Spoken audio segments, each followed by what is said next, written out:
Standards Committee meeting. Apologies for absence. Have we had any? Thank you, Chairman. I received apologies for absence from Councillor Ratteram.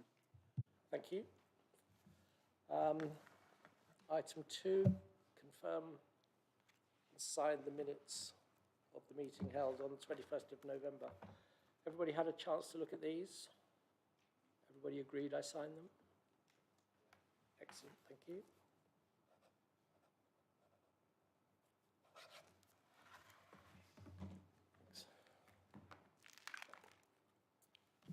Third item, declarations of interest. Does any member have a declaration of interest in relation to any of the issues that we are going to be discussing this evening? No? Thank you. Item 4, internal audit annual plan for 2023-24. Alex. Thank you, Chairman. Good evening, everyone. Good evening, members. I thought I'd just run through the internal audit plan for the forthcoming year with you and just share the main headlines. Attached to the covering report is an annex. It's actually quite small if you look at it on your laptop. So hopefully most people have got a larger size A3 because it's pretty much the only way you're going to be able to see the small print. So hopefully that works.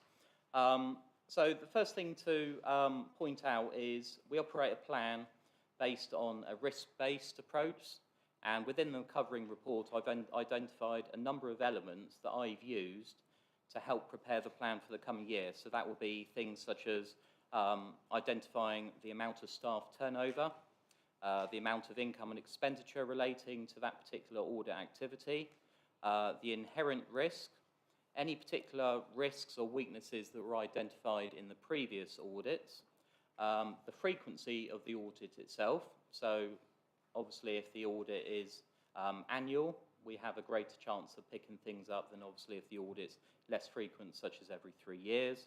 And the other key thing is whether it's an established or a new system. So I can pick that up, any particular new items or new areas, they're obviously going to have maybe a higher element of risk to the authority because we haven't covered it before. So that's the first thing to point out. In terms of the resourcing of the plan, I think I've identified about just over 500 person days in order to fully deliver the plan. As in previous years, I think the plan is quite challenging in that we try and cover as much and as broad a scope of the council's activities as possible. So as you can see, we tend to cover all the service departments, or certainly all the directorates each year, but we do focus our attention on the finance-based audits in the past. We tend to cover those annually. Again, they tend to form a higher risk, generally because they've got a much higher income and expenditure basis that we need to cover. In terms of the resourcing, if we do find things are a bit tight, we do have an element of contingency in the plan that we can fall back on. And also if there is any particular element of materiality that CMT particularly want us to review during the year, we do have the option, and we have done this in the past, of going back to CMT and asking for additional resources if absolutely necessary to cover an additional area that maybe isn't already scheduled in the plan. And that has happened in the past, and it's actually worked out quite well. So that is there as a backup should we need to. Another thing to bear in mind is obviously internal audit is only one area of assurance that council activities can derive from.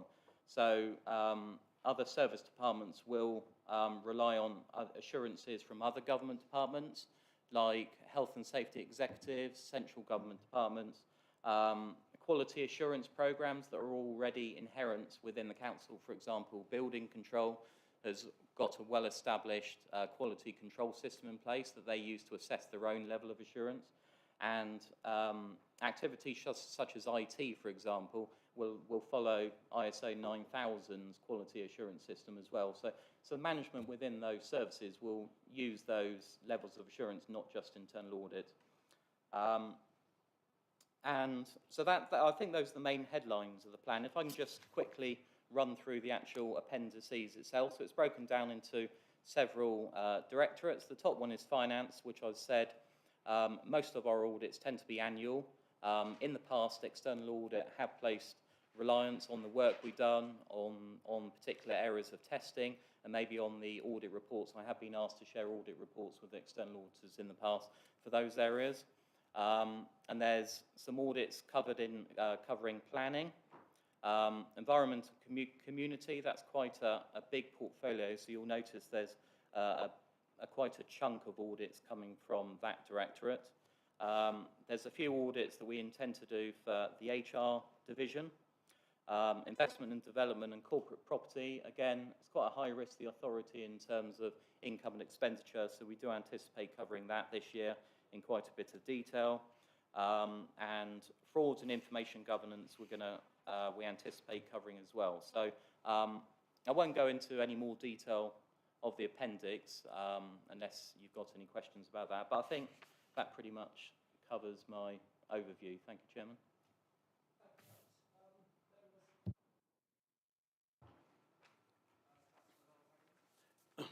Thank you, Chair. I ask you this question almost every year.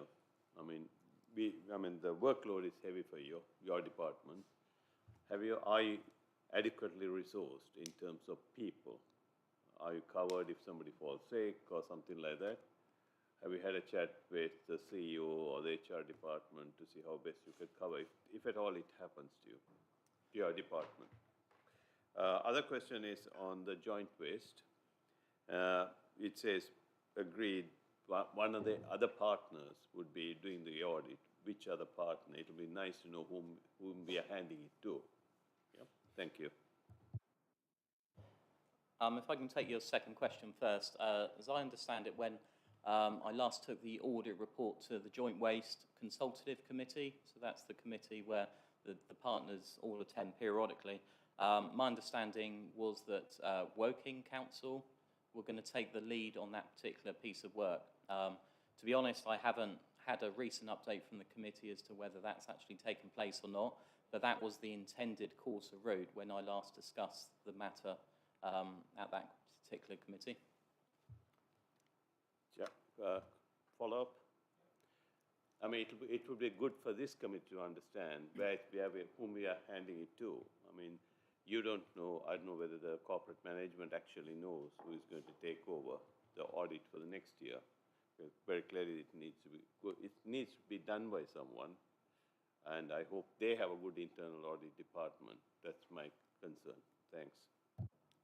I'm happy to refer that to the Director of Environment and Community to get an answer and bring that back to the Chairman, if that's all right for that point. Yep. Going back to your first question in terms of resourcing, it is tight, as I said in the plan, and it always has been a challenging plan. We do have contingency, so even though there are a number of scheduled audits in the plan, I think I've earmarked about 50 days. So we do have the opportunity for 50 days of person power to fall back on should we not be able to deliver all the particular audits. But again, the only thing I can reiterate is if we are falling short of resources and there are any particular material audits that absolutely must be done and we are falling behind, then we do have the opportunity to go to the audit chairman. We have the opportunity to go to CMT and put forward our proposal to CMT. And as I said, in the past, we have gone to an agency. We have used a consultant in the past to actually help deliver the audit plan to make sure that as much as possible all the audits are covered within the financial year.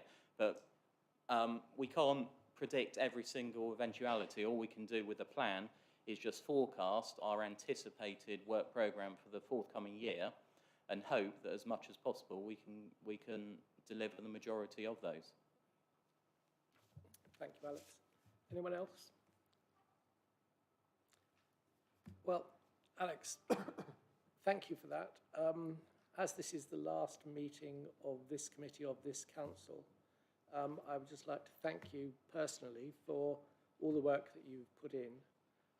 You're a credit to yourself, you're a credit to the profession, you're a credit to this council. Thank you.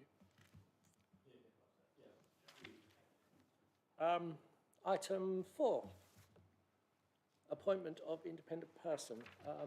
Gavin. Thank you, Chair, and good evening, councillors. So item 5 relates to the proposed appointment of a pool of independent persons for a 4-year period commencing May 23. The recommendation is to recommend to full council that those persons named in the report are appointed. So by way of background and for information, the process that was followed was for the monitoring officers of those councils named in paragraph 1.2 of the report comprised a panel, and that panel proceeded to shortlist candidates that applied for the role and then interview those candidates before then proceeding to provide a shortlist of candidates that we consider appropriate for appointment, which appear in the report before you.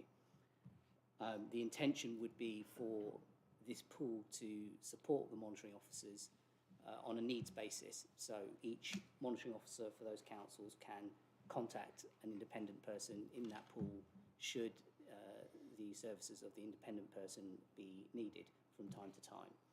So in terms of the legal framework, very briefly, every council is required to have an appointed independent person to both support the monitoring officer in respect of any investigations, but also support any member that finds themselves the subject of any investigation. Happy to take any questions if members have any. Members, any? No? Okay, thank you very much. Item 6, update report on accounts. Mr. Watson. Good evening, Chair. Thank you, Chair. Councillors, good evening. The purpose of this report is to provide members of the committee and any other people listening in an update of the work we're doing to complete the 1920 accounts, so as at the 31st of March 2020, and also on the progress on our future sets of accounts, or the accounts that are still outstanding for 2021, 21-22, and since the end of March this year, the 22-23 accounts, although they are not actually late or delayed because the deadline for that is the 31st of May for the publication of our draft accounts. Part of the background around this is the Director General at DLUC department wrote to all Chief Finance Officers and Chief Executives and audit partners last month in March with a letter suggesting that we bring an update to our respective audit committees on the outstanding accounts, and therefore this report forms the report to this committee regarding that. In terms of the national picture, there is a noted backlog around a number of sets of accounts, of which Surrey Heath is one of the councils that hasn't completed their 1920 accounts, and it's recognised by the department that something needs to be done around it, and to that level they've appointed Neil Harris from the Financial Reporting Council to do some work, working with the audit partners, working with councils, working with the PSAA to deliver the outstanding audits. It's noted in here certainly by myself, and I believe also in the report that's come as the next item on the agenda. There is a backlog and there is a severe resourcing issue both within auditors and within council financial staff across the country. It's a very competitive market out there, and unfortunately there are resourcing issues going forward on that. I'm not going to go through the whole report because obviously it's there and you should have all had a chance to read it. In terms of where we are as a council, we are working very closely now, as we always have done, with the audit partners, BDO, to resolve the outstanding issues on the 1920 accounts. I know we come back and say we're nearly there, and we are. It's just the fact that when you do it, you might have an audit question that comes forward. It doesn't always get resolved straight away. There may be a supplementary question that comes forward. So it's an ongoing dialogue between ourselves and the audit partners to see where we can get to and actually get to a position where we are. I will say in terms of the council for 1920, I don't expect there to be any material errors that are not adjusted for. So obviously where they identify something that might be a material error, the council will and has done adjusted for it. And we're now down to, I believe, about 4 outstanding questions that we are now in dialogue with to try and resolve. I won't steal BDO's thunder on this, so they will come back with their side and where they think they are. In terms of future sets of accounts, the 2021 and going forward, the council is now going through a finance stabilisation review where we are bringing in extra technical accounting resource to ensure that we do have statements of accounts ready, and they are primarily just about complete for 2021, and we'll have a published draft one of those. I was trying to wait till we got a confirmed position on the 1920 closing balance as at 31st of March 2020, but it looks likely that I may well produce the draft accounts based on the unaudited balances at this point in time. And we'll be able to release those, and then there'll be a technical team working in finance and accountancy to deliver the outstanding sets of accounts going forward, and working to the timetable that BDO will give us. I will ensure to the best of my ability that that team will produce, first of all, the draft accounts, and secondly, the working papers to support them, so that when BDO come to do the audit, we are there ready to go, and hopefully we can move through a smoother process, similar to how it used to work before. And one thing to point out is that the pandemic and remote working has actually hindered every single council I've spoken to and ones I've worked at around the audit.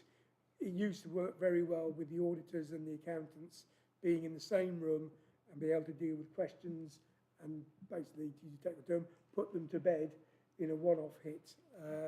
Because we're now working remotely, an email goes out and you just can't sit there waiting for the response to come back. You start doing something else, the response comes back, you're then going to try and stop doing what you're doing, and so on. It's not been an easy process working remotely, and hopefully now we're back into a more stable working environment. We can bring the accountants and the auditors together, and that will speed up the process and certainly simplify where we've been on the future sets of accounts. I'm happy to take any questions. Thank you, Bob. Councillor Bates. Chair, I wonder if it would be helpful if we heard BDO's report and then discuss both of them together. I mean, I would prefer to do that if that's okay, because there's quite a lot I'd like to say. I suspect other members would as well. Everybody happy with that? Okay. If you'd like to go. And Chairman, if we could just make sure that our 2 BDO colleagues have a chance to introduce themselves as well, so members know who they're talking to. So, good evening, members. I think most of you know me. So, I'm Steve Bladen. I'm a director with BDO, and I'm the RI for our audit of Surrey Heath Borough Council. I'm joined by my colleague Julian Frost this evening. Good evening, Julian Frost, a partner with BDO, and I'm here to provide senior management oversight in terms of the audits. So, if I briefly take you through our reports then. So, it's obviously a very short report. What we've done is set out some of the reasons that have led to the backlog of audits nationally. So not just within BDO, but within the wider sector. So they're set out on page 1. They touch on some of the points that the Director of Finance spoke to around the COVID and lockdown, leading to some delays in the completion of audits, and that hasn't been recovered in many instances.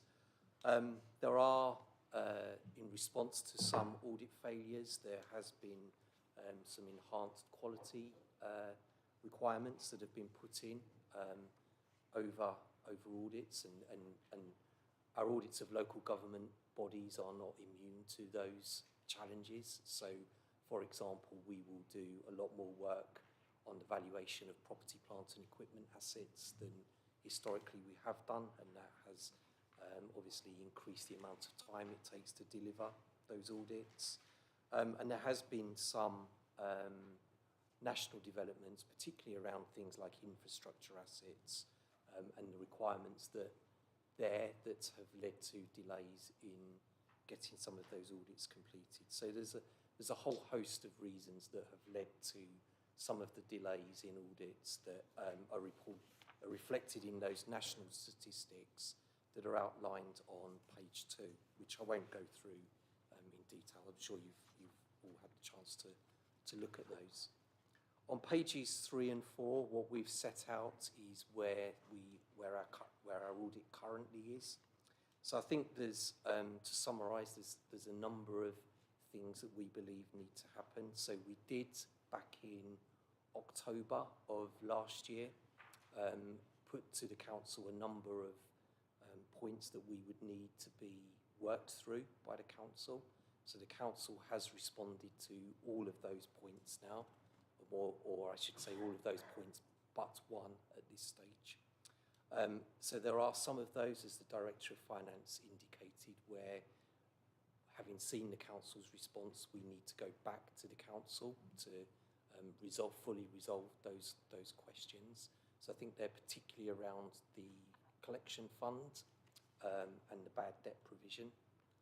So then what we have agreed is that there will be a further meeting between ourselves and officers to try and resolve those, and we'll take that meeting forward as quickly as we can. There is one point though around, so if I look at the version of the statements, the financial statements that we've got currently, and the version that we started the audit with, there has been some significant changes to those financial statements, and there will need to be further changes to those financial statements once the issues that I just spoke around on collection fund and bad debt provision have been worked through. And what we will need is a full reconciliation between that first version of the accounts and that final version of the accounts to be sure that we have actually audited all of those adjustments and that we're comfortable with all of those adjustments. Because as I say, there have been some significant adjustments to those financial statements. So we've set out, hopefully set that out on page 4 in terms of what we need to do, what the council needs to do in order to close the audit. We think that our view is that if we can have that information provided to us by the end of August, then we can move to conclude the audit from September onwards. But without that, without reaching a final position on the collection fund and the bad debt provision, and then having that reconciliation between the first version of the accounts and the current version, we won't be able to close the audit. So we will need that first. So I'll probably leave it there and obviously let members have some questions between myself and the Director of Finance. Okay, thank you very much. I'm sure there are a number of questions. I would like to remind everybody that this is in Purda, that we should be nice to one another, and in particularly to the gentlemen here who are both sides of the fence on this. The auditor and the being audited sometimes never agree, speaking as an auditor myself, but in environmental issues. So, Councillor Bates. I was going to allow Councillor Maverick, but you've allowed me, so thank you very much. Firstly, I accept we're in Purda. For those who aren't aware, I'm not restanding, so this is actually my last meeting, both from audit and in the council. But I will still respect Purda rather than saying perhaps everything that I would want to say on this particular subject. But I'm going to say one thing, and I'm going to be blunt, because I think the people of Surrey Heath have been let down. And they've been let down by the people in this room and other people who are not here, who are no longer in this council or have been previously involved in BDO and have not been. Because people will look at this and think, what on earth has gone on for the last few years? And new councillors starting in May, whoever will be the audit committee, which may incidentally be none of the people in this room, the first question they're going to ask is, how on earth has this carried on for so long? And we've heard earlier that people have been working together well and all the rest of it. I don't believe that, I'm sorry. I don't believe that has happened. I think it has happened at times, and I think it is better now, perhaps, than it has been at the past. But I cannot have this idea that people have been working together well for the last few years. It has not happened to me, sat here as a councillor, and I can go through, if you like, all of the minutes of the videos of the meetings, which proves that absolutely with 100% certainty of people not meeting together, people not talking to each other. And whilst I'm pleased to hear it's beginning to happen now, it should have happened earlier and it didn't. I'm not here to blame individuals for that. I've always made that clear. But it is a collective failure of all of us, including, by the way, Audit Committee councillors, because it is with much sadness that we have to leave this to some other group of people to clear up. And that is, I'm not going to be here to do it. Some others may be, but actually I feel quite bad about that, and I think others should do as well. So I wanted to start with that, and I wanted to make that really clear to all of you. So if you're upset by that, sorry, but that's tough.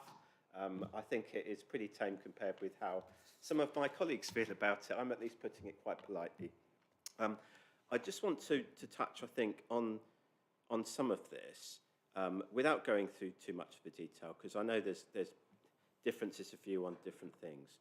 But much of what I've heard for the last 3 years. The last audit that we did have was, which I checked earlier, was the 20th of April 2020, which is when the 18-19 accounts were done. And they were done by BDO. And they were done slightly late, but that, in fairness, was not down to BDO, that was down to the previous auditor. So there's no issue in relation to that. It is certainly true the pandemic did not help, and a reasonable delay is part of that, and that should be recognised, and I think we all do that. But a number of things have just happened since that, frankly, haven't been good enough all round, as I've kind of alluded to. The impression I kind of have of this, as a frustrated bystander, if you like, from the council's point of view, is I think historically we've obviously made a number of mistakes, and some of those have needed to be rectified over time, and Mr. Watson has tried his best most recently. I think probably been the most diligent in trying to do that, but I think we've had 6 heads of finance over the course of this audit, some of which have been temporary. So inevitably, Mr. Watson now has what can best be described as a very large bag of nappies, which he's trying to wade his way through. I'm sorry to use an analogy that perhaps is distasteful, but it's trying to get to that point. And so I do think we obviously have messed up I'm sorry to use that analogy, but in the sense of that there are clearly technical problems within this council that have occurred historically, and that is undoubtedly true, which is why you are not able professionally to sign them off. I can get that. I can get all of the professional standards that we're talking about here. However, from a BDO point of view, I have to be honest and say I don't think your customer service has been good enough. I don't think where we have tried to come and deal with things, I don't think the response has been good enough and quick enough. And I accept that it is the council's responsibility, as I have made clear at other occasions, that we are the ones who have to produce the reports.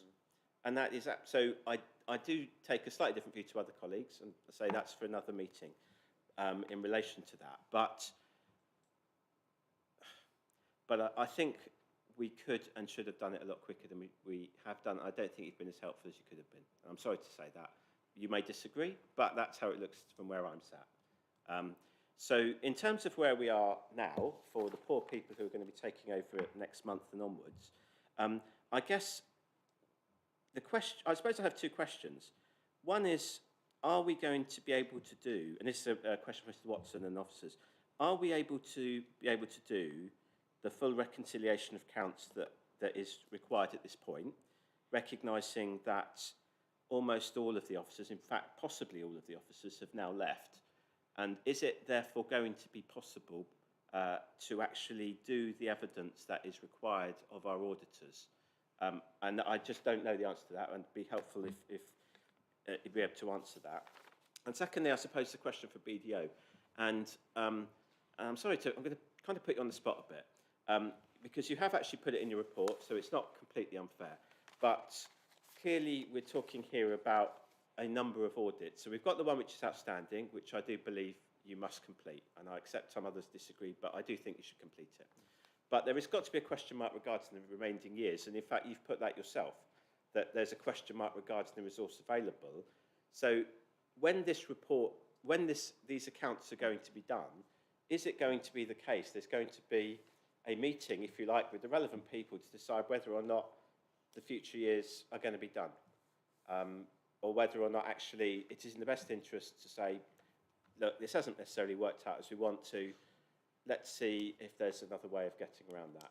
Because that would be my concern for those going forward, whether or not the remaining year's audits are going to be done, particularly as you've highlighted it. That's my biggest worry now, not the year that we still have outstanding. So those are my two questions, I suppose, and I'm sorry to be frustrated, but I think I probably put it a bit tamer than others would have done. Thank you. Do you want to take that, Bob? Yes, thank you, Councillor Bates, for your questions, and I can understand your frustration. I think most of my team and potentially BDO are similarly frustrated around it. Before I answer your question that you directed at me, I think it's important that people understand that BDO are a very busy organisation doing a lot of audits of other councils and also the NHS, which naturally gets priority in the government's eyes around it, and that's nothing to do with us or BDO, it's the way they do things. Which means that we only get a small window when we can work together with BDO. And it's during those windows where we try and get as much of it done there. If we can't complete in those windows, then unfortunately they have to, by their own audit plans, move on to other things, leaving us to sit where we are until the next window opens for us. So what we have done where we can is work in those windows and work with them, and it's very important that those windows are quite small and we do work with them. In terms of the question, can we do the reconciliation, and the point you raise about there being very little continuity and retained knowledge within the council does become an issue, but I believe it can be done. We have the working papers, we do know what the movements are, and I've already spoken with Mr. Bladen today, and some of those bits he already knows they are, and he's put ticks against them. He's also got a number of question marks, and it's the question marks that I will work with my team to make sure we're in there. But we do have a record of everything that's gone through. We use a system on one of their systems called Inflow, where we can actually put in where the questions are and the answers, and I will take that, and I always intended to and will do, when we produce the final set of accounts with the audit report, to provide that reconciliation also for members of the committee so they can see what's changed between the first published draft and the current version that we're going to publish at the end, which will be the final accounts. And I've always done that in every council I've worked in, because it's recognised that accounts do move. You never get accounts right first time round. If they did, we wouldn't need auditors, but we do, and therefore that's what they come in, that's where they serve the value. So I will provide that reconciliation, and I'm confident we will be able to do it, but it won't be easy, and that's why I have the extra resource coming in to provide a technical team, and I also have contacts with our closing consultant that we had in last year, and if need be, I will ask him to come back and work with my technical team temporarily, just to go through those questions that have been asked and to provide that reconciliation. It is accounting, and accounting is sets of numbers that are either right or wrong. So as long as we know that numbers have moved, we should explain why they've moved and what movements we made to them. Thanks, Bob. I think, I don't want to preempt Rodney here, but the last question was in relation to not the 19 2019-2020 audit, but the other two that follow. And I think those are covered in the Redmond report.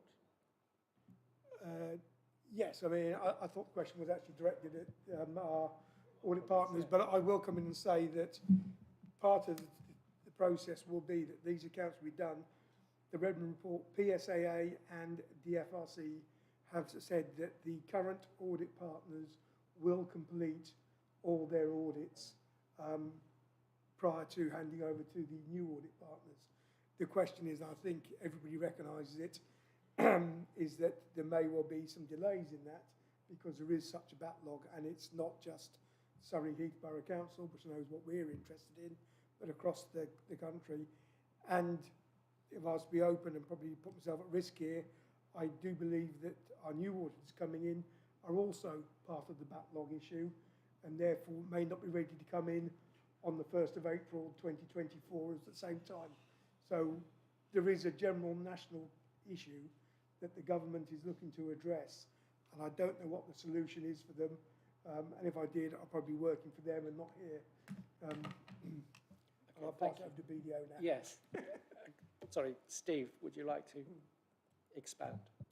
So, so I guess just picking up that point about future audits, then as things currently stand, yes, we are required to do a 2021 audit right up to 22-23, so three additional years. So we believe that we will be required to do those audits. We won't start the next audit 2021 until 1920 is complete, because we want to have a clean opening position before we move on to that subsequent years. I suppose the timing of that will be, to a certain extent, will be dependent on when 1920 is complete. We are currently working through a programme to reschedule those subsequent years' audits. We're not quite there with that yet, but we expect to have that within the next few weeks as to when those subsequent audits can take place. And we'll share that with you as and when we're able to.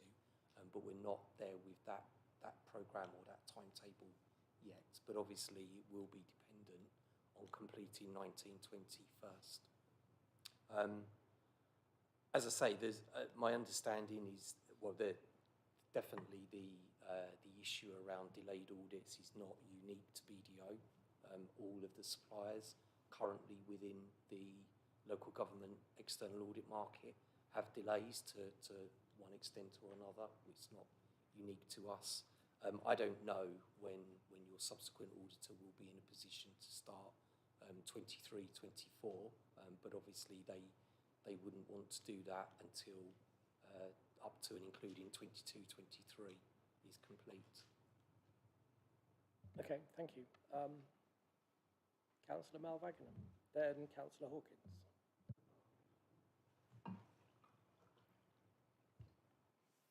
Thank you, Chairman. Ye gods. Wow. I'm not quite sure where to start now after all that. I accept that Mr. Watson has got a job akin to pushing water uphill. But what I've just heard worries the bejeebers out of me. You know, with all due respect, BDO bid for the work. They knew, new authorities haven't come forward in between times. They knew, your experienced auditors, they knew what was required when they started. And I just keep feeling, having sat in this committee for a number of years, that the rules keep getting changed. Not just by you guys, not just by us, but the government have just as guilty. And the government have made audit very unpopular and very expensive for some of the bigger firms. And I know some of the firms are running from audit, as fast as they possibly can. But I just feel that it's been a litany of excuses. All the way through this past couple of years, and I'm not going to incur the wrath of the chief executive by saying that some people are trying to make political capital out of this situation. I certainly wouldn't say that. But, just looking at the report here, we have something that says, and unfortunately I have my glasses at home, that infrastructure accounting, historical costs regarding highways and infrastructure, Surrey Heath Borough Council do not deal with highways.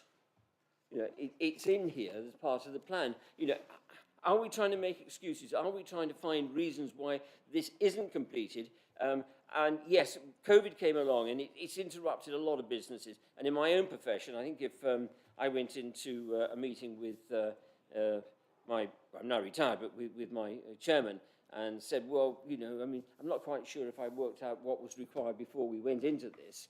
I'd be out of that room before anything else could be said. You know, we have been in this room asking time and time again through the chairman to have an update. What is missing? What is needed? Where are we requiring information? And then to hear that we're still asking for information on the collection fund and the bad debt provision. I presume that's for 2019, 2020. And you know, why, you know, this was asked in October last year. Question to both parties, have people not sat down in the same room and gone through this information, checked a list, arrived at a list of what is needed to knock it on the head? Are we trying to over-engineer the product? Again, is there another way of dealing with this? I know we've got to do the audit, and I just think of another place I belong, and I don't think we've had the same problems. And the accounts there are considerably more complex than they are here. And they're audited on time, as far as I'm aware. I'm there on Monday, and I will ask that question, but I have not. I know we presented those accounts, and they've been audited on time.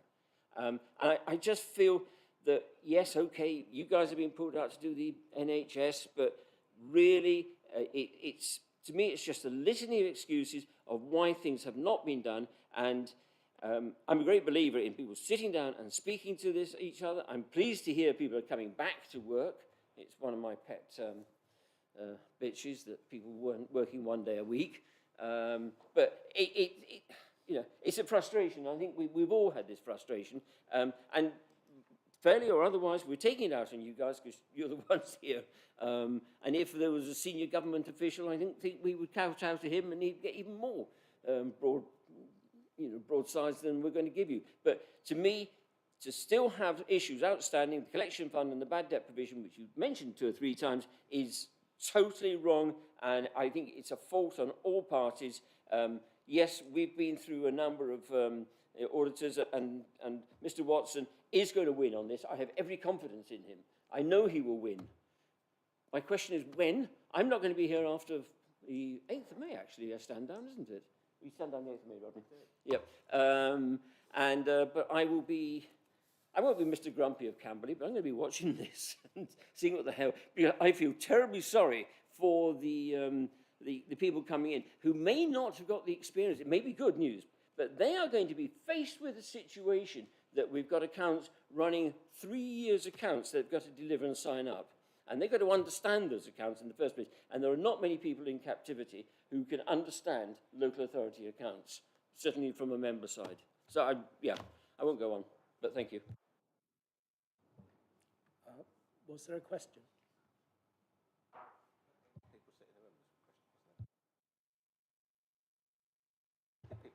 Why haven't we got people in the room, and why have we not had the monthly reports we were being promised? As you know, Cliff, you've been pushing for those time and time again. We have one, I think. We had one in 4 years. And why people have not got together to sit down. Thank you for the prompt. Yes, there was a question. Thank you. Thank you. Does anyone wish to answer the room question? Thank you. I will try and thank you, Councillor Hawkins, for your confidence in me. I will endeavour my best to repay that confidence, as Mr. Grumpy from Camberley will be able to notice, I hope. Yes, sitting down together has been an issue, along with continuity of staff, both within the council and within the audit firm. And of course, every time you get new staff in, you almost have to go back over some of the old ground. So, yes, you do see the same questions coming backwards and forwards. It's a case of frustration. Hopefully now, with some continuity within my team, will be there.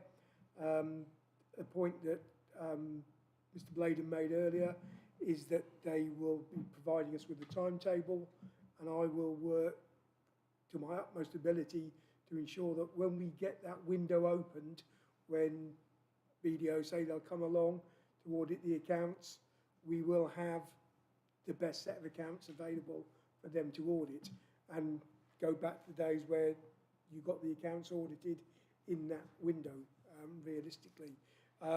It has been... Bob, can I ask, while you're both in the same room, when that window opens, are BDO and your team going to get together in the same room and deal with this? If it's possible, it will happen. Why would it not be possible? We might have another pandemic, we might have restrictions, but in theory, we will have the team back in the office here working. And will BDO be able to come in and meet and sit across and discuss rather than play email ping pong? Yes, yeah, we are. I don't think we'll get back to the days where an audit team is on site 5 days a week, but certainly we would be looking to come on site and audit for probably around 3 days per week. We might then work off site for a couple of days per week, but definitely there will be a presence on site to a much greater extent than there has been. We can put in the minutes that SHBC and BDO have agreed to get together and during the next window opening and sit in the same room and resolve the issues. Yes, yeah. Yes. We will have a team that will be on site during that audit window, yes. Yes, okay, thank you. Chairman, could I just clarify when the window opens? Well, I think, as I said earlier, we need to get to the end of the 1920 audit so that we have a clear opening position for 2021. So it won't be before that audit has taken place. Could I clarify the question? The question is, for the current year which is being audited, when does the next window open for you to come in? So I think, as I've said in the paper, if we have a response to, if we have a reconciliation between the version of the first version of the accounts and what we are saying is the final version of the accounts, if we have that before the end of August, we will be able to do that from September onwards.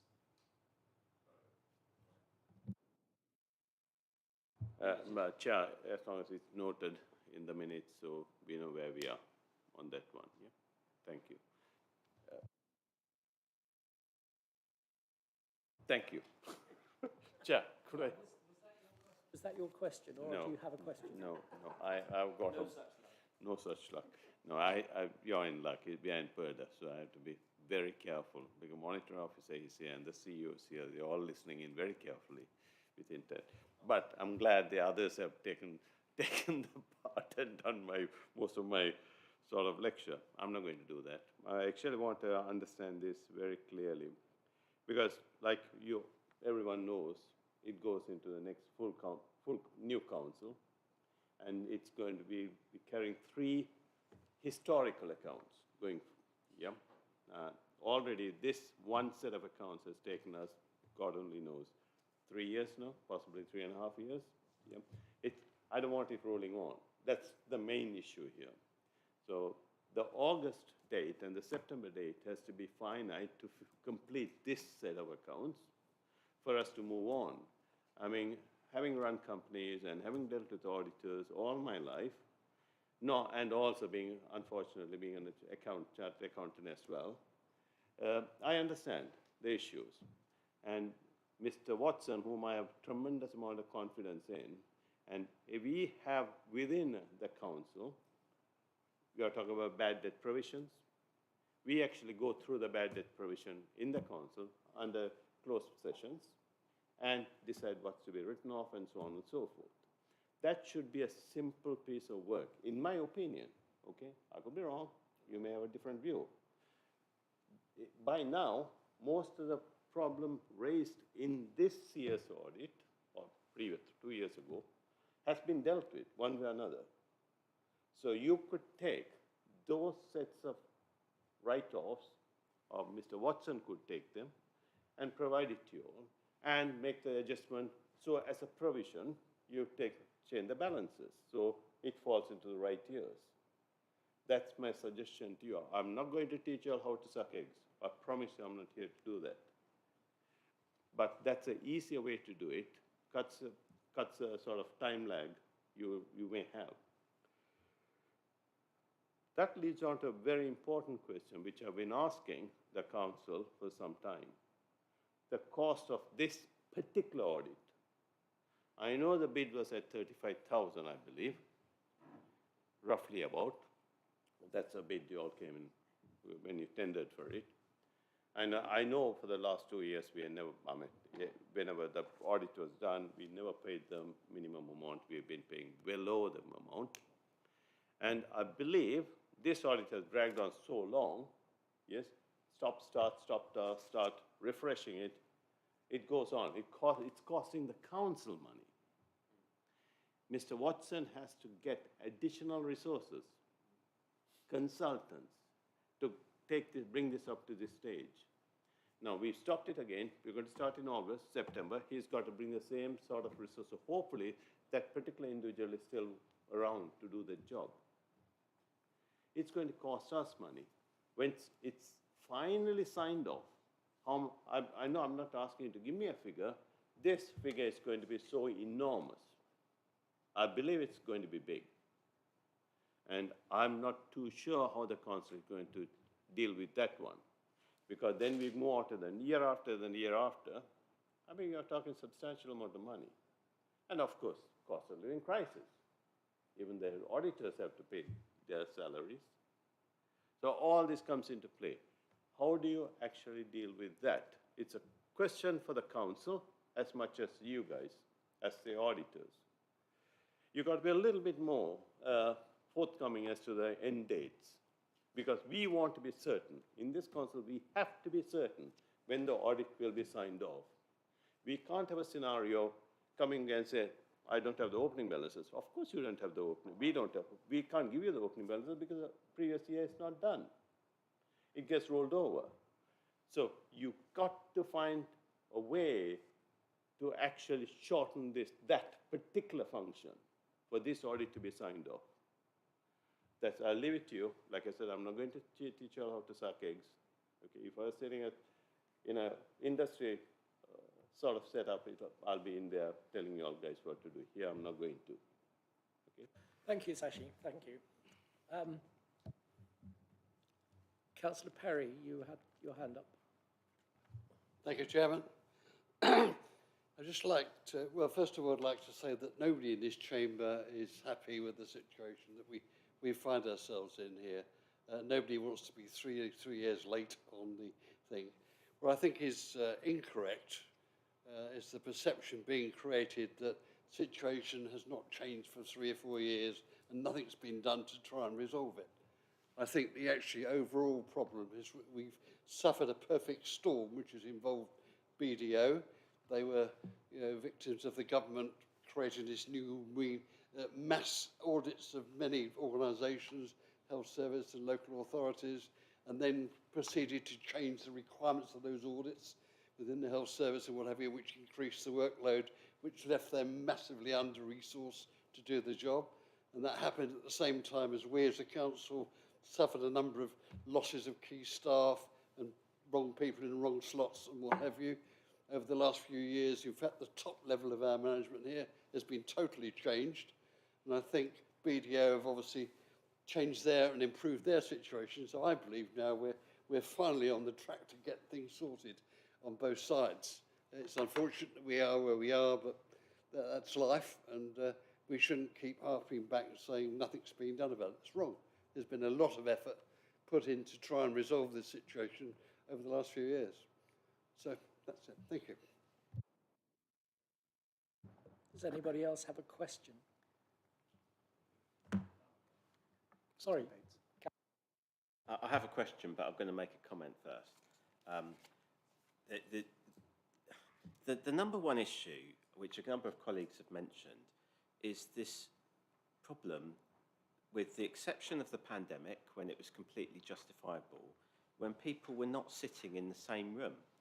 Now, that is unforgivable, quite honestly.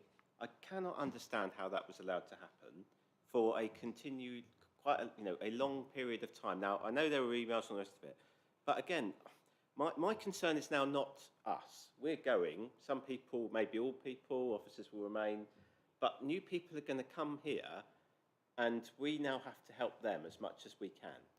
And they're going to want to know why on earth that happened, and why on earth all these things happened that should have happened over the last 3 years and did not happen. So my suggestion, I suppose, or my question, if you like, Chair, and it's to you as a Chair for now, whether you were the Chair going forward, I don't know, that's a matter for the electorate and the new council.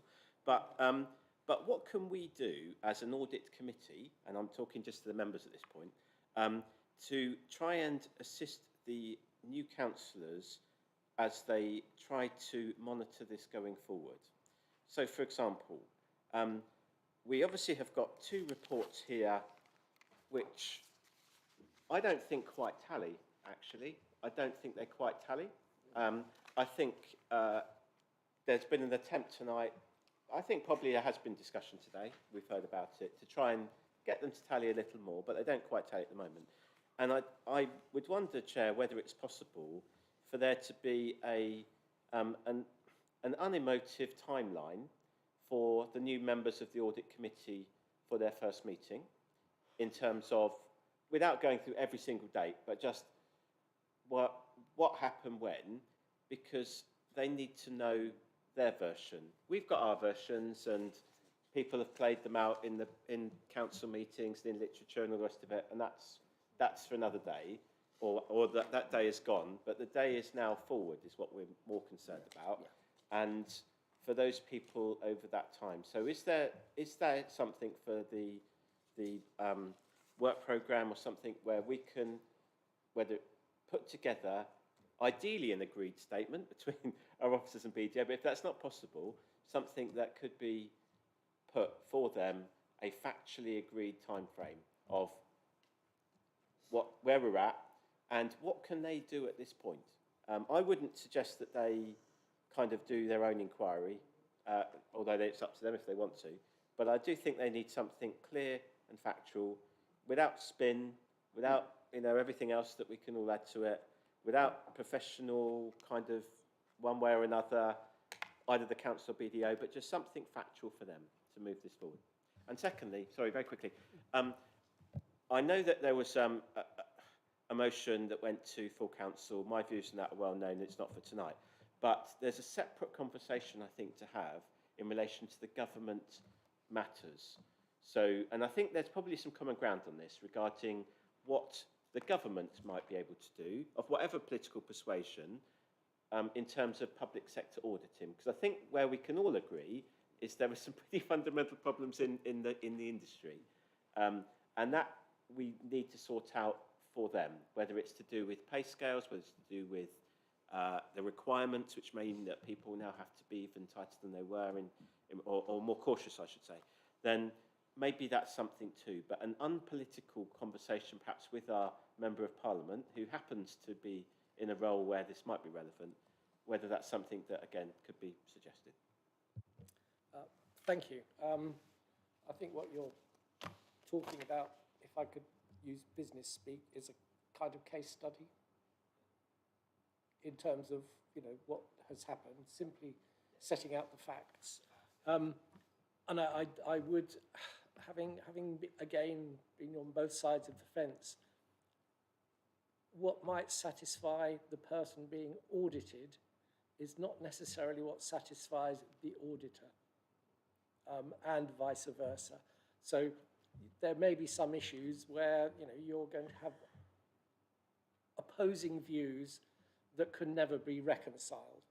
I think at the last meeting that we had, you made the point that going into the meeting there were 12 unanswered questions, and that those were all answered, and there were then 19 unanswered questions. An answer begets another question, which, when you're not sitting across a table, is kind of inevitable, but frustrating. Speaking personally, my great frustration with the whole process was that we would hear that, you know, it's almost done and you'll have a draft report by the next meeting in 3 months' time. And that slips by. We have had 3 years of reports almost ready and then not appearing. It would be better not to have, you know, a promised deadline than to have them continually put up and then not met. Douglas Adams said he used to love deadlines because he enjoyed the sound of them whooshing past. And that's, I think, where this process has been its most frustrating, certainly as a chairman, where, you know, yes, it's nearly there. We'll have the report by 3 months' time for the next meeting. Oh, yes, it's not going to come. Repeated over 3 years. That, I can understand all of the reasons. I sympathise with all of the reasons. But there is a point when reasons become excuses in the mind of the person receiving those reasons. And that's where we are. I think we can do a case study for the next people who sit here, but that's not going to help BDO, and it's not going to help our staff in terms of getting the job done. So if you're going to sit and face one another, answer questions in the open window when it comes, that should be a great help. Is there anything else from you guys that you could say here and now that would help you, that we can do?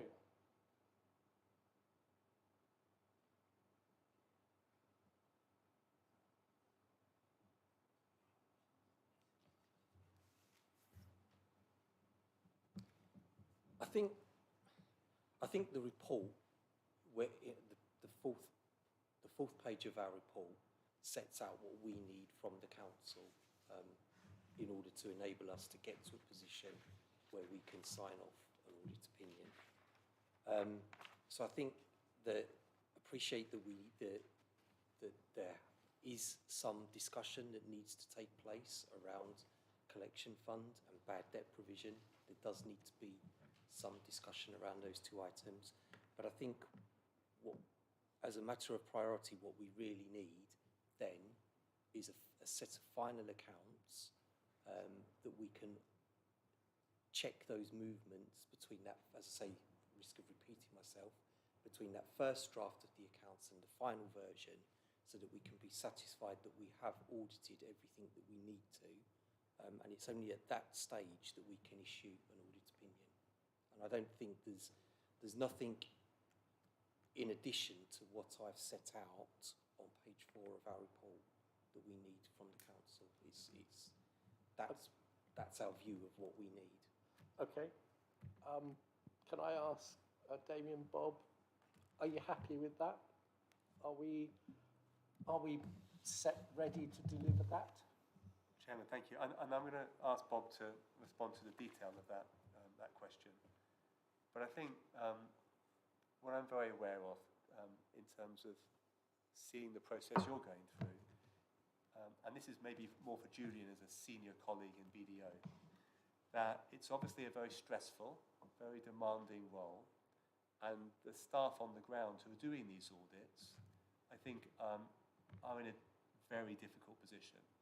I think feel probably compromised by the environment in which they find themselves, which was not of their making. And their priorities constantly having to be redrawn, partly because of government priorities, but also because of their wider audit responsibilities. And I think for a message, I think for Julian maybe to take away is that given that, just that reassurance that BDO will ensure that those staff are supported, that they have the resources that they need, and they're able to provide some continuity in time.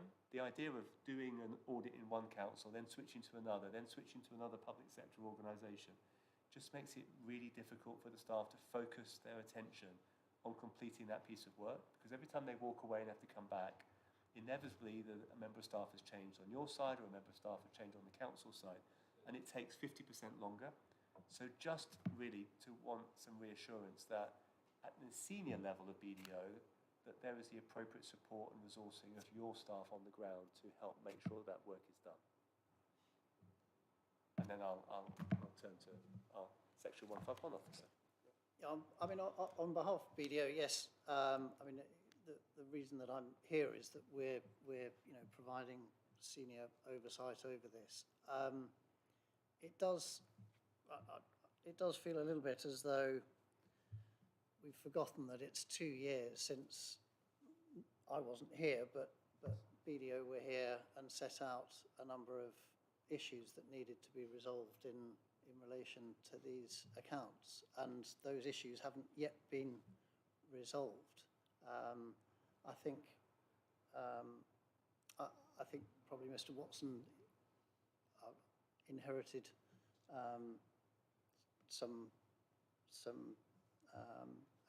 a set of accounts that needed a lot of adjustments to be made to them. A lot of adjustments have been made, tens of millions of pounds, I think, of adjustments have been made to the accounts. This is no straightforward audit, and so we are working with the finance team to get the audit completed, but there does seem to be a little bit of a misconception that this is because BDO haven't got the people to perform the audit, and I think it's certainly at least a shared responsibility. Thank you. Councillor Hawkins. Thank you, Chairman. I mean, we're going to go around in circles on this. I mean, to hear some unresolved issues after 2 years, we've talked about getting together in rooms rather than do emails. We have this wonderful tool, which we've bored rigid with, called Zoom and Teams for communication purposes. But, you know, I mean, Sashi made a very fair point about the bad debt provision, that it's gone, we've made provision in this council through, you know, the finance team year on year on year, every 6 months, actually, I think it is, isn't it? Picking up, I mean, I made the point that I would like to see, I think it's an over-engineered product. We're not the biggest organisation in the world.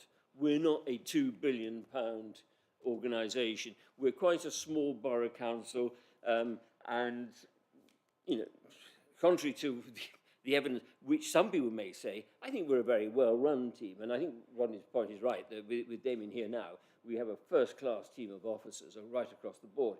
But going forward, we are going to have, I think, one of the biggest changes in the non-executive directors, if you want to call them, that we've ever had. And there's going to be a whole raft of people coming in here who have to sit in judgment on these accounts and in this process. You know, I don't recognise half the names of my own people, let alone anybody else's, quite frankly. I don't know what their capabilities are. And we could have, and I don't know what the makeup of this or the finance or any other team is going to be come that. And so I would like to see, going forward, we've chewed this to death. You know, we've agreed you're all going to get together when there's an open window, hopefully an open door and a cup of coffee, but that's maybe stretching it too far. But I would like to see a simple paper handed to our successors in title on this committee saying these are the outstanding points. This is the timescale that we are striving to. I get your point. I like timescales. And ultimatums are just as bad. These are the issues that are outstanding. We're all adults.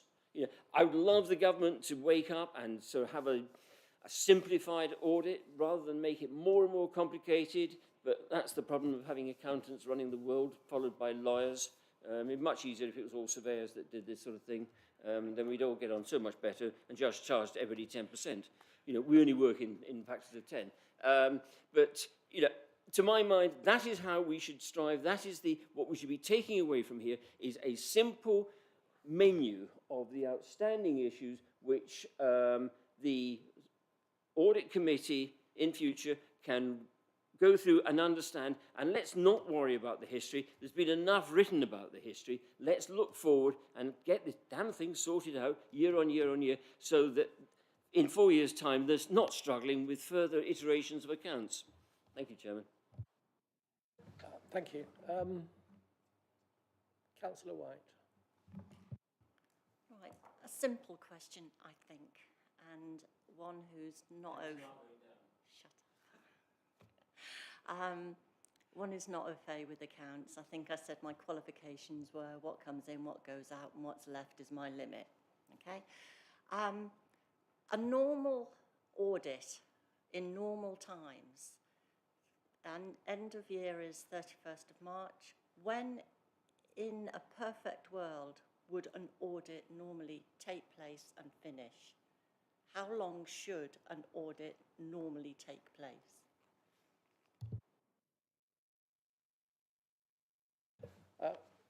Bob. Thank you for the question, Councillor White.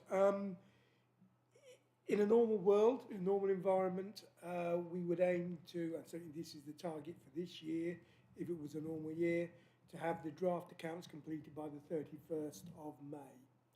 At which point we would publish the draft accounts open for inspection, which I think is a 14-day period we run through within 14 days of the accounts. At that point then, the auditors would be able to come in and do their audit. And historically, a district council audit would probably be somewhere between 3 and 4 weeks, with an audit team in of an audit manager, the key audit partner, and possibly 3 or 4 auditors coming in at various parts of the accounts. So that's what I've always worked with previously in other councils, and that's how it seems to work. And within those 4 weeks, you get to a position where the accounts are, I would suggest, 90% audited, and then the last bit's the questions around the value for money, the going concern, and various parts, management assurance, that was picked up between the 151 officer generally and the key audit partner, enabling them to produce their audit report that would go to an audit committee around about the September time. Now, that deadline was extended over the COVID period because the government recognised it, and some went out to September time. But it's still round about a 3 to 4 week audit period, I would say, is what I would work upon. I don't know if Steve's anything different to that. So I would probably say slightly longer than that, if I'm honest. So probably 5 to 6 weeks for a council of Surrey Heath's size. But I think the key thing is that that's for an audit where there are no significant adjustments to the financial statements. And I think it's fair to say, appreciate that Bob is picking it up, but that's not been the case with Surrey Heath this year. There has been some significant amendments, and there are still obviously some queries outstanding, which could lead to some further significant amendments. So I would agree 5 to 6 weeks is a reasonable estimate of how long it should take. But as I say, that's on the basis that there are no significant adjustments and issues arising within that period. Thank you. Can I just say, yeah. so is that the timeline that is budgeted for? Because it's all within a budget, isn't it, and how long something takes. So that would be the timeline that would be budgeted for. The budgeting around the accounts is not set by the council in terms of the fee. The fee is set by the public sector audit appointments body that will come in and set a fee based on a district council. So they will tell us what we would expect to pay. Now, I know Steve's going to say here exactly that fee is based on the accounts being presented in good order with proper working papers, allowing them to come in and do their audit, and no significant audit questions around it. I know it was raised earlier by Councillor Mavaganam around what the new fee will be. Any increase in the fee will be negotiated between PSAA and BDO, but the council will certainly have their input into that fee at that point in time. And I don't know what the fee will be, but it's going to be an assessment of whether we feel it's fair and corrected on that thing. If I could ask the committee, not trying to close this off now, but for one clarification, given the amount of resource I have and the time available, would the committee prefer to work with Councillor Hawkins' suggestion that we provide a timeline going forward to completion and a update every time on the outstanding issues, so we can try and hit that early August deadline for the accounts and then the audit? Or do you want me to go back and try and do a timeline, which I will admit would be very difficult for me because I haven't got that corporate memory, and most of the people who have that corporate memory are no longer with the council and may well have forgotten it anyway. So I would just ask the committee, would they prefer me to concentrate on closing these accounts and hitting that August deadline? A simple one, yes, I think.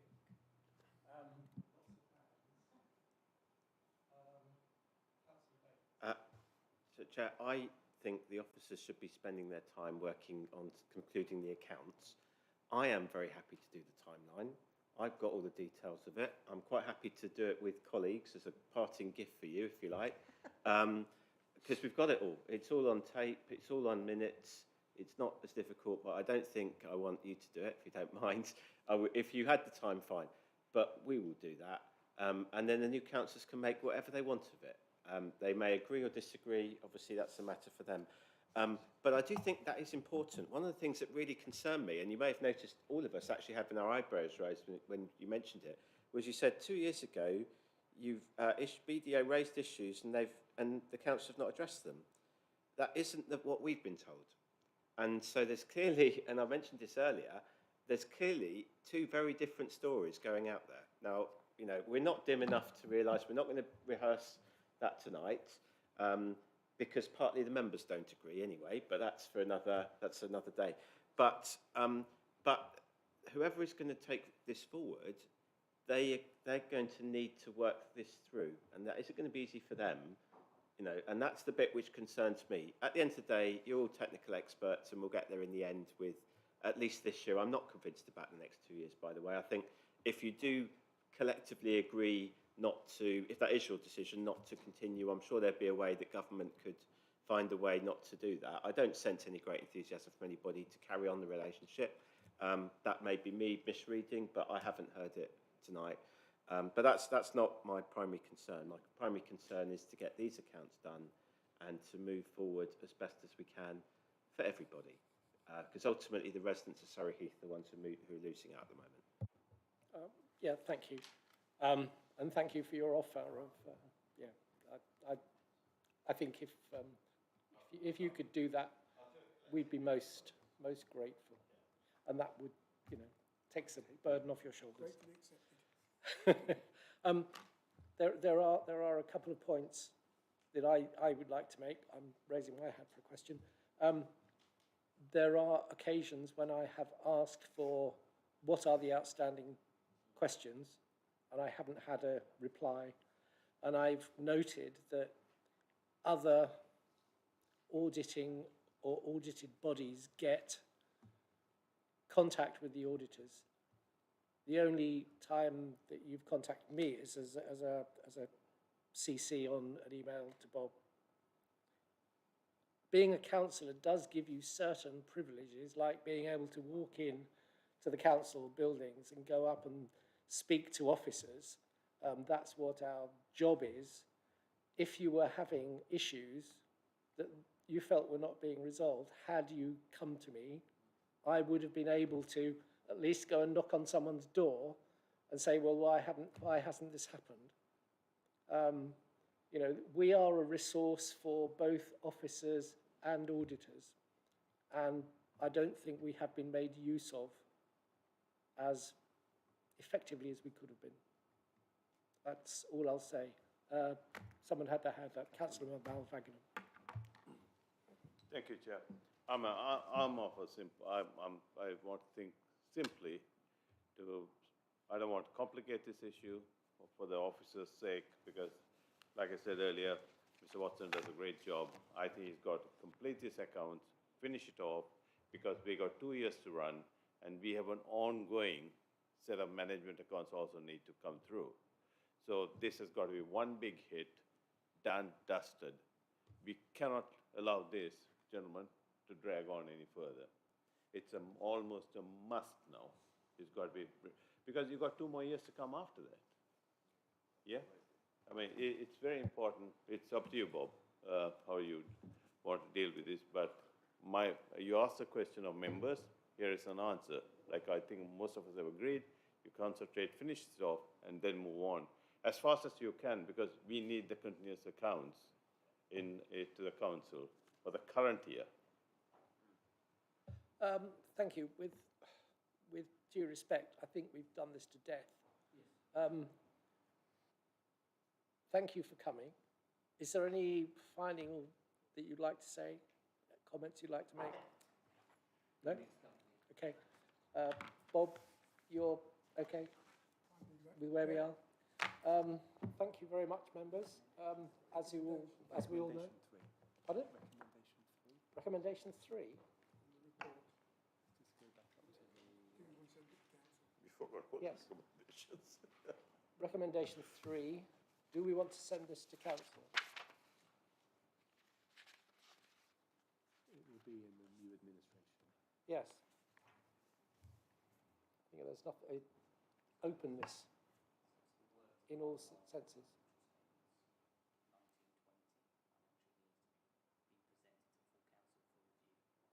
For review. So one very quick question. We've agreed that Bob has got to finish this on time and get on with life.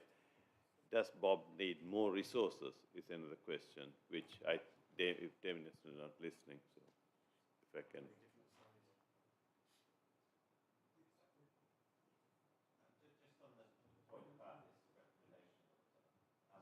Sorry, just on the point about the recommendation, I mean, I can't remember when the next audit committee is. I obviously didn't put it in my diary. So I don't know, do you know when it is? Is it July, June scheduled, or May? 27th of June. Okay, well that's fairly early on into the civic year. So my view would be, I think probably the audit committee should probably get the first look at this, and then if they decide they want to send it to council, that's up to them. I would imagine the new council, there is going to be, well, at least 15 or at least 17 new members, and probably more than 20. Yeah. So I wouldn't think this is necessarily going to be at the top of all of their expertise. So I would suggest let the audit people have a go first, and then it can go to council if they so wish. That would be my preference. Chair, very quickly, I just want both officers to listen to this question. No, we have said we want this done ASAP, get it done. My point to Bob and to you, Damien, is does Bob have the resources? Can we allocate an additional amount from wherever we need to get those resources in for Bob to actually finish off the job? That's what's important here. Thanks. And Chairman, thank you, Councillor Malvagan. The answer is yes, we do have the resources. The challenge, I think, that local government faces, as do the auditors, is that while we have the resources, if we lose staff in the intervening period, there is a shortage of accountants, local authority accountants. So subject to that, yes, absolutely, we'll resource this in any way we can to get this job done. Thank you. And on that note, thank you all for coming. Thank you for all your help over the years. Yes. I have finished my term and I haven't signed off an audit report. I think that